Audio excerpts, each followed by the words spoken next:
Magicycle sent me this Cruiser step-through a year ago in order to do a review. In this video, we're going to do a 1-year evaluation. How has the bike held up over a year? Stay tuned. Hi, I'm Larry from Under the Median, where once a month on Fridays, we bring you a product review. Well, this isn't going to be a completely brand new review, but it's going to be a look back at a product that I reviewed a year ago on this channel. This is the Magicycle Step-Through Cruiser. If you're interested in seeing the in-depth review that I did of this product back in May of 2022, I'll leave a link up above and in the description of this video for that one. Today, I'm going to take a critical look at this product. I've ridden it almost every day since I got it in April of 2022. And I want to go through first and talk about some of its main features. Overall, it's a very well-built bike. I really like the very sturdy alloy aluminum frame that they built this bike around. The bike has a lot of demands on it. For one, when you're powering a bike like this, that requires a lot of torque and it causes a lot of stress on that frame. This frame is built to handle those kind of stresses. In addition, the bike weighs 76 pounds, so it has to be pretty hefty the way it's built. So this bike fits those requirements. Another thing that I like about this bike is that I think it's very well engineered. It has a lot of features that other companies don't put in their e-bikes, or if they do put them on, you either have to pay extra for them or you have to find some of the features in their own app that you have to then use off of your cell phone. I really like the placement of all the controls. The controls are all at your fingertips. The throttle is a twist throttle, which I think is the best kind. Your hands don't get tired. If you're going to throttle that for a long time, you simply just grip around those handlebars and hold that throttle in place. The electric controls are really easy to handle. They're built into one little switch area that has a plus and a minus and an information button, and then the power switch on top of that. All of those switches will access all the different things that are built into the software of the bike. The shifter and the power controls and even the little bell that it comes with are once again all at your fingertips. Even though this bike came with the mechanical disc Tektro brakes, I find that those are quite adequate for stopping. I've had to panic stop this bike a couple of times in traffic, and this bike has come to a screeching halt in no time flat when I've needed it to react that way. So here's a little stop test with the mechanical brakes. Now, the only thing about the brakes is you will have to adjust those from time to time, and it's real easy to do some adjustments. You can teach yourself how to do those. A lot of people replace the mechanical brakes with hydraulic brakes, and hydraulic brakes are just a little bit more sensitive and quicker to respond than the mechanical, but you know, I've got about 3,800 miles on this bike and I've gotten quite used to the mechanical brakes. The only thing that I've had happen with this bike in terms of brakes is I did have a front caliper failure at about 2,700 miles. The front brakes just simply quit working. I was able to get home safely, and I rode the bike into the bike shop that I go to, and they were able to replace that on the spot. It was only a $27 part, so it wasn't that expensive to replace. That's kind of an unusual failure to have, and not typical for this brand. At 3,000 miles, I had to replace the brake pads on the front discs and the rear disc brakes. And that isn't unusual either. You've got a 76-pound bike here, so you add 76 pounds plus your own weight, plus the fact that you're riding a bike faster than you would a conventional bike, and you're using the brakes a lot harder on this one than you're used to using. So it is going to go through brake pads a little bit faster than what you're used to on your old bike. The 15 amp hour battery, the original battery that came with the bike, is performing very well after a year. It's holding up great. It still gets 40 miles to a charge, and that's average. I'm riding usually in the pedal assist 3 or 4 in order to get that. Sometimes I'll move it up to 5 and I still can get 40 miles out of it. That's as good as it was when it was new. So I really am not noticing any degradation of the battery. Now I did get a second battery so I can ride a little farther. With the second battery, I can go twice as far if I want to. So my next ride is going to be a 65-mile ride to a nearby town. If you ride slower and in lower pedal assist modes, you can easily get 50 miles out of the 15 amp per hour battery. Another feature that I like about this bike that other brands don't offer is a very inclusive and comprehensive color display.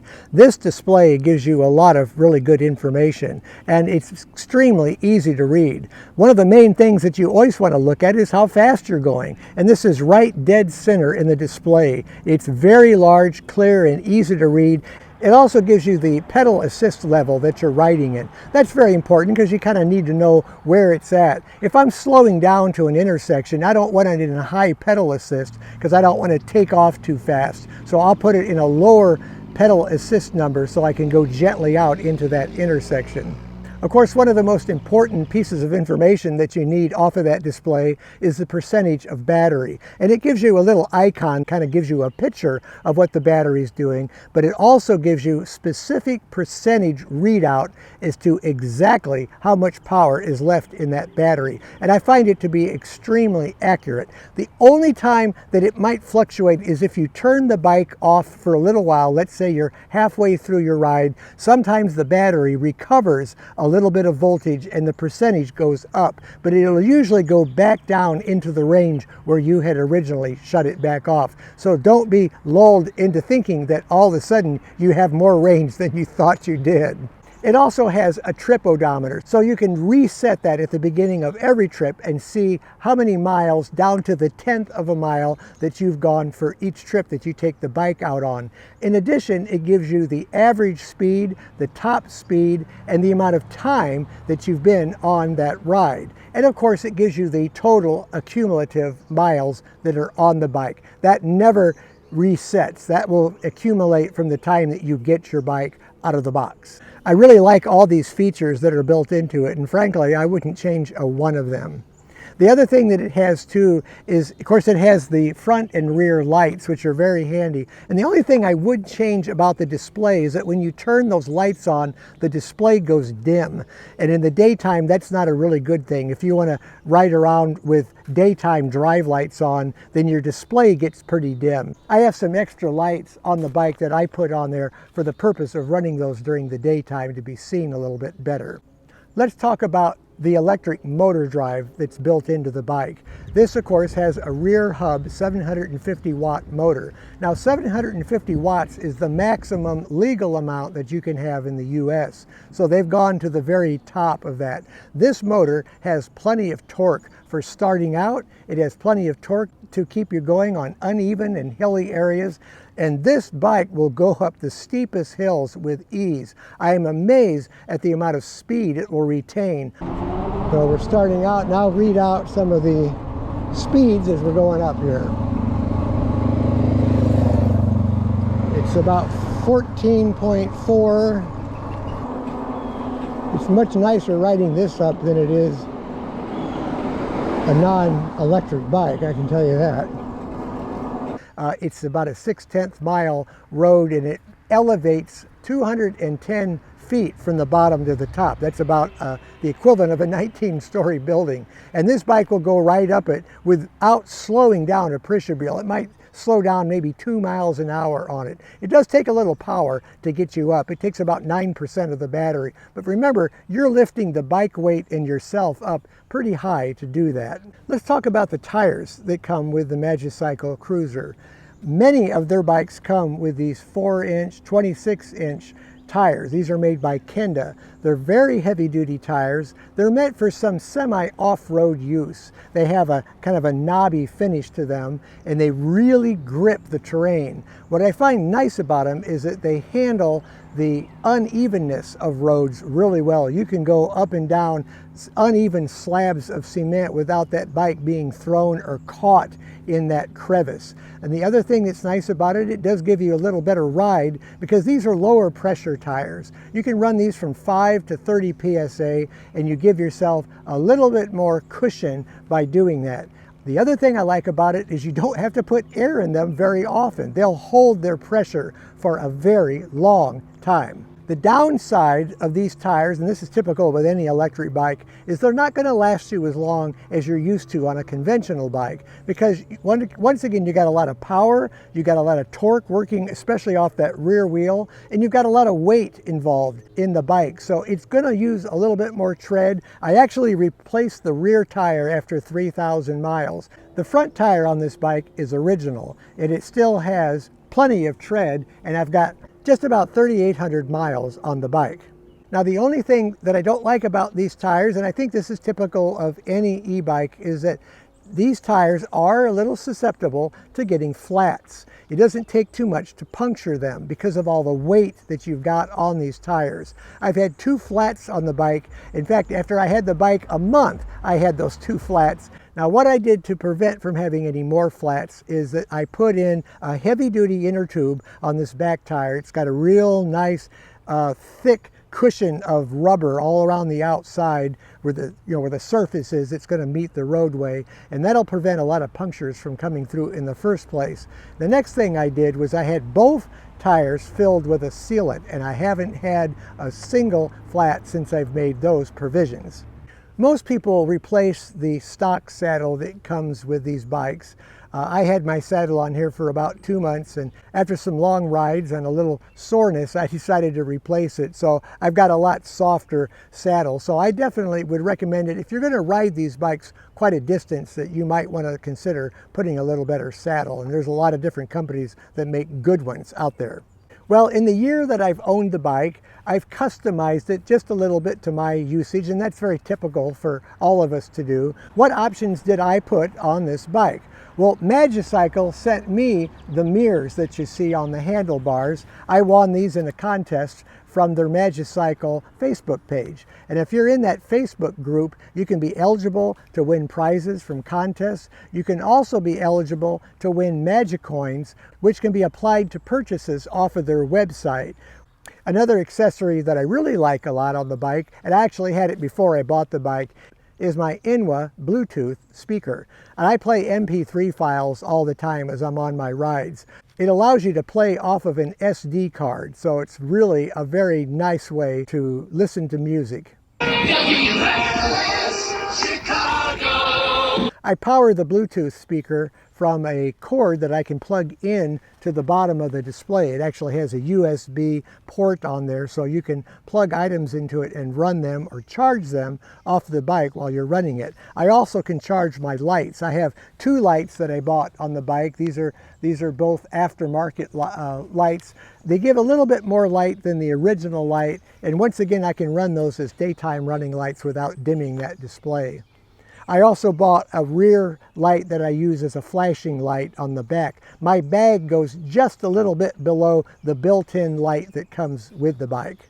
And that leads me to the next accessory, and that's my West biking bag. I really like the bag. It fits on the carrier that came with the bike. The main compartment in the middle is actually insulated, so you can use that as a cooler. And I keep my water bottles really cold in there. It'll keep them cold for 4 hours if I put 1 frozen water bottle in there with 2 others. The sides also fold down and become panniers, so you have more cargo space. So that's a very handy accessory to have on your bike. The other accessory that I find very important, and this is for riding on the trail when you're around a lot of other people, and I know the bike has a bell for warning people as you're coming up from behind them, and that's a very courteous thing to do, but I also have a little electric horn, and it makes just a little friendly sound. It actually gets a laugh out of a lot of the people as they hear that. But that lets them know I'm coming, so they're not going to be surprised or spooked. And just as a point of courtesy, I always slow down, way down, when I'm going around people on the trail, and especially families with young kids. You want to make sure you're being courteous and not giving e-bikes a bad name. What is the service like from Magicycle? Now, Magicycle won't take your bike in and service it. They're overseas, but they are real good at sending out parts and giving you information that you need so that either you can make the repair or your local bike shop can make it.